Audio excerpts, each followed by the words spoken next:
Fala galera, ligado, bora fazer um curto, tô mais um vídeo aqui, hoje com meu amigo Marcel. Hoje a gente vai falar do que faz o filme de guerra um filme de guerra. Apresentando a onda do Dunkirk e tal. E o pessoal glorificando o filme pra caralho. E a gente quer questionar o que é o filme de guerra. É o combate que faz o filme de guerra um filme de guerra? Se analisa assim, tem milhares de outros filmes, pô, que não se passam necessariamente na Segunda Guerra Mundial, ou Guerra do Vietnã, ou algo do gênero. Por exemplo, Guerra ao Tráfico. Isso, como o Sicário de 2015, o Tropa de Elite, o Cidade de Deus. Não é só combate, a gente tem que analisar a ambientação, porque se você analisar... Os filmes que se passam em tempos de guerra, como o Lista de Schindler, o Nascido em 4 de Julho, o próprio Bastardos Inglórios aqui, são todos filmes que se passam no período da guerra, mas não necessariamente mostram a guerra.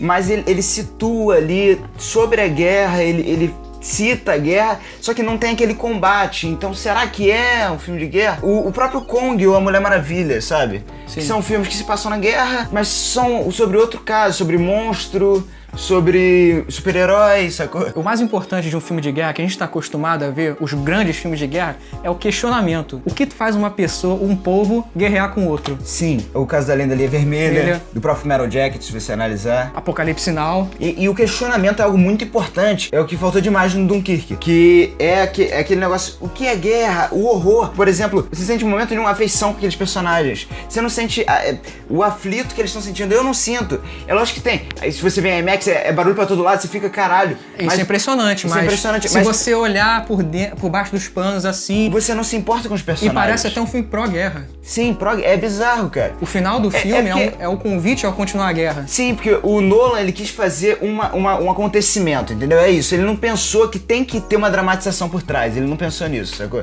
Tanto que ele falou recentemente que não queria gravar com o roteiro. Um roteiro, que maluco, cara. Puta que pariu. O próprio Apocalipse Now. O próprio Apocalipse Now, que ele se passa nesse ambiente da Guerra do Vietnã, que é visto por muitas pessoas, historiadores, como uma guerra que, sem motivo nenhum, os caras invadiram o Vietnã, mataram uma porrada de camponês e soldado e saíram sem porra nenhuma. É que você vê que você nem precisa ser uma história de verdade mesmo, uma história que aconteceu, tipo que o Nolan quis fazer, aquele acontecimento mesmo, pra chocar, porque o Apocalipse Now tem um teor filosófico imenso. Tem, tá a descida deles pelo rio é uma alegoria, a descida da sanidade, da loucura dos soldados. Você vê cada personagem, aquele louro, o que fica malucão.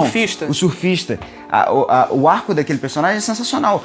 E você não vê isso no final. Ele perde toda a racionalidade dele. Ele vira um daqueles selvagens que o Kurtz que idolatravam o Kurtz. Você não vê nada disso no Dunkirk, você não vê... No máximo que você vê ali de loucura é o personagem do cara do One Direction, que tá um pouquinho alterado, mas... E nem é tão louco assim, o cara, né? do barco, mas, sabe? Não passa essa sensação pra gente, sabe? E em questão de o que choca a gente num filme de guerra e tal, a gente tem o Nascido em 4 de Julho. Porque não seria nem a guerra em si. Lógico que isso também importa muito. Como você mostra a guerra. O que do filme de guerra são as consequências da guerra. O que ela traz pro soldado e pras pessoas ao redor dele. Sim, o que isso também entra em um pouco de ambientação, porque ele quase não... Tem uma cena de guerra, que é quando ele fica aleijado. Mas ele quase não mostra a guerra no filme. Impacta muito, cara. A gente vê os pesos das atuações. Por exemplo, o Tom Cruise nesse filme, você vê ele acabado até o final do filme. No início do filme ele é aquele ideal da Segunda Guerra Mundial, do americano, heróico, valente. E no final depois que ele volta da guerra, ele tá destruído. A família dele mal trata ele com respeito, as pessoas desrespeitam ele por conta da brutalidade que era transmitida durante a Guerra do Vietnã. Sim, por isso que você que tá falando de Dunkirk, vê um pouco disso, entendeu? Vê um pouco desses filmes. Eu não tô te criticando nem nada, mas ficar falando que o filme é sensacional, falta muito disso nesse filme. Gosto é gosto, mas qualidade é outra coisa. É, exatamente. Outra coisa muito importante que eu percebi no Dunkirk é que a Segunda Guerra Mundial é uma guerra muito suja. Se você vê as fotos de Dunkirk, tá tudo sujo. Você vê veículo de guerra no meio da praia, abandonado. Tu vê a praia toda suja, soldado morto. E é limpinho no Dunkirk. Não tem nada disso na praia do filme. A Segunda Guerra é uma guerra muito romantizada no cinema. A gente tem sempre aquela coisa maniqueísta do bem contra o mal. Sim. E eu acho que sendo um ponto positivo do Dunkirk, eles nunca mostram os alemães. Não mostra os alemães. Não mostra, a ameaça invisível. Sim. E é o que mais tem nesse filme. o soldado Ryan, que é a puta dramatização e como é suja a guerra. O início do filme é puta que pariu. E é muito do que estão falando tanto no Dunkerque, do claustrofobia e tal, tem naquele início do soldado Ryan. Foi feito não sei quantos anos atrás com o soldado Ryan. Que é aquela hora que eles chegam na praia, eles vão afundando, a câmera entra dentro d'água, aí sai, entra e sai. E aí mostra o soldado sendo baleado debaixo d'água. É um realismo muito grande. Depois o filme fica um pouco romântico, mas ainda é um bom filme. Mas eu acho que falta isso no Dunkerque também, cara. Falta... Esse é o problema do Nolan, a dramatização, só um acontecimento histórico não funciona, sabe? Eu não sei, não fui com o filme. Tem que botar peso no personagem lá pra gente sentir uma pessoa, sei lá, um vizinho seu, um amigo seu, que vai pra guerra e você tem a chance de nunca mais ser visto por ninguém. E o que tem muito no filme, que você mesmo falou, do Bem contra o Mal, é um filme que não tem muito isso, que a gente não tem aqui, que é o do Malick, Além da Linha Vermelha. Que ele mostra um lado diferente, ele mostra todos os problemas da guerra, a sujeira da guerra, ele dá aquela imersão dentro do filme, mas ao mesmo tempo, ele não mostra quem é que o inimigo é o vilão, porque é como se os dois lados fossem pessoas que são obrigadas a fazer aquilo ideologicamente, mas ninguém é mal ali. Cada um acha que é bom, cada um acha que faz o que é correto. Cada um acha que tá fazendo o que é bom pro seu país. Sim. Sendo que não necessariamente é verdade. Tem essa questão da guerra com o meio ambiente. Tem uma cena, por exemplo, que o soldado ele vai sentar pra atirar e uma cascavel vai na cara dele. Tem isso no Apocalipse Now. No próprio Platoon tem muito disso, da guerra com a natureza e tal. É porque você tem muito em Guerra do Vietnã, que você analisa... Aquela selva. A selva e tal. Que engole você. E isso tem muito no não tanto, mas tem um pouco disso, de mato, no Fullmetal Jacket. E o Fullmetal Jacket, primeiro que é um filme do Kubrick. E ele, puta que pariu, cara.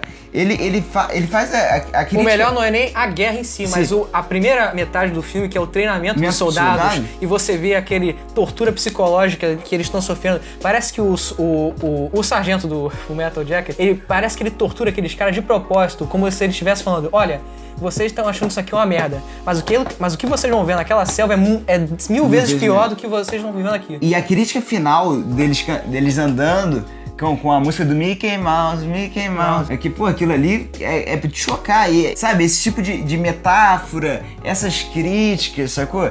É muito do que falta. As motivações da guerra são uma coisa que eu acho muito importante no filme de guerra e que hoje não tem tanto nos filmes atuais. Só na Além da Linha Vermelha, mas se tu analisar o próprio Hacksaw Ridge do ano passado, do Mel Gibson, já é outra visão, sabe? Outra visão, de um cara que é muito romântico em relação à guerra. Eu sou médico que não vai tocar em arma nunca. Mostrando mais uma vez o terror e tal. A dramatização e o sentimentalismo são muito importantes pra dar o peso pra você no final se importar com cada personagem. Pra você no final falar, caralho, puta que pariu, esse cara sofreu, esse cara morreu, mas ele sofreu pra caralho. Porque se você só mostra combate, então vira um videogame, né? Vira um videogame, não é só videogame. Quer dizer, um videogame ruim, né? É um videogame. Porque até videogame hoje em dia, ele trabalha com isso, construção de personagens. Pro Metal Gear. E parece que eles documentam, um simples documentário de guerra. Um documentário pró-guerra. Pró-guerra, bizarro. Então você que tá falando que Dunkirk é o melhor filme de guerra dos últimos tempos, para pensar um pouco, vê esses filmes que a gente citou aqui. Vê o que falta no Dunkerque, pelo amor de Deus. Para de postar no Twitter, esse é o melhor filme de guerra que eu já vi na minha vida. Porra, por favor, para com isso. Por favor, sério.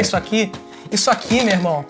Se eu tivesse que listar os 7 melhores filmes de guerra, os 10 melhores filmes de guerra, eu não ia colocar o Dunkerque nem 20º. Tem filmes que as pessoas malharam pra caramba, que eu achei muito mais legal, que mostra esse tipo de dor que tem na guerra. Por exemplo, o Fury, que é um filme que quase ninguém gostou e, é maneiro pra caralho. O cara sofre, mostra a sujeira da Segunda Guerra Mundial, sabe? E não tem isso. Não, a gente não tá falando que Dunkirk é um filme ruim, por favor. Mas ele não tem essa questão... mérito de direção, Não, ele tem esse mérito. Isso que eu vou falar, em mérito de direção e tal, Fotografia, espetacular, mas não é... Trilha sonora, puta que pariu. Sim, mas falta. Mas falta isso que a gente falou durante esse vídeo, que é o contexto da guerra, os questionamentos que ela levanta, o horror. Então é isso, galera. Bora fazer um curta, compartilhe. E não esqueça de votar no concurso que a gente tá participando do Super Cinema. Por favor, é muito importante pra gente. Então é isso, valeu!